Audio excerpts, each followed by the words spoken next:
c'est vrai mais c'est pas le rôle. Chine. C'est presque mais c'est pas boo demoo. Chine benn nit moo koy contrôler c'est-à-dire il y a une personne qui contrôle 1,4 milliard de personnes. tout à fait Xi Jinping. xam nga nu mu ko lijjantee. gis nga Jeux olympiques yi amoon Chine 2008. fekk na événement yi amoon ceneen men. am ba pare ñu rey fa ay nit. révolution loon marche lu ne. bi loolu weesoo bi ñu waree organiser Jeux olympiques yi pour des soucis de sécurité. il a mis énormément de caméras de surveillance. bi ñu ko defee dara yënguwul. xam nga ñaata caméras de surveillance ñoo am Chine fi mu ne nii. 600 millions de caméras. ñu ngi dem ci Big A. pour 1,4 milliard d'habitants 200 millions nangam. kon ñaari chinois yu ne am na benn caméra bu leen di xool. loolu mooy li ma leen di junj ce qu'on appelle le totalitarisme numérique. aujourd'hui chinois yi dañu créer li ñuy wax le crédit social. c'est-à-dire juufa day am 1000 points. bu jéggee tali foo xam ne waru faa jéggi piit en face lay gis benn affaire bu sonné mu ñàkk 5 points. bien sûr crédit social boobu. mooy déterminer sa dund. c'est-à-dire booy leb banque. sa sonnerie téléphone sax gis nga bu crédit bi social bi wàññee ko ba am fu mu toll. day sonné comme police. est-ce que loolu liberté la. y a pas je parle d'un totalitarisme. c'est ça donc comprendre donc boo duggee ci magasin raxu. mën nga fa gis sa kanam parce que dañuy raxu dafa réew. c'est ça. bien sûr autant boo yaroo. mën nga gis sa kanam foofu. loolu la ñuy wax totalitarisme numérique. d'où la question est-ce qu'il ne nous faut pas une dictature intelligente. Pape Sidi pour pouvoir gouverner. fi àddina jëm. léeg-léeg da ciy baax na. xoolal le mot dictature nit ñi boo leen bàyyi ñu am liberté trop de liberté. Pape Sidi fi àddina jëm actuellement. Chine képp fa yegg. actuellement Chine kese moo àgg fi àddina jëm. mooy un monde totalitaire où toute la personne est contrôlée. 950 millions de caméras am na ku ma ne. waaw day yokk pour sama. ba pare Modou Mbaye li mu wax nii gis nga ñaari doom yi ñoo am boo gisee toujours may topp le cas de la France.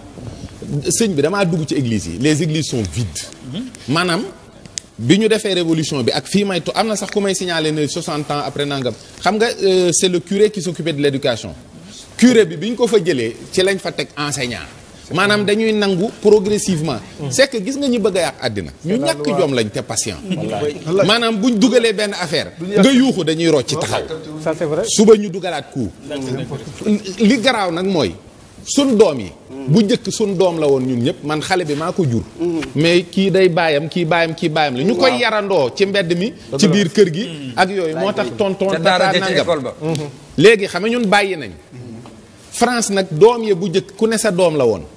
bi république amee la république bi rek jël xale yëpp. mais xam nga lu mu leen di doyee. dina leen toppatoo c'est-à-dire sur le plan social dina am li ñuy wax ay aide ay nangam. mais pour mën ko yàq ni mu ko bëgg a yàqee la. donc aujourd'hui li tax tiit war a am. ak li tax ñuy avertir di lancer ay sonde.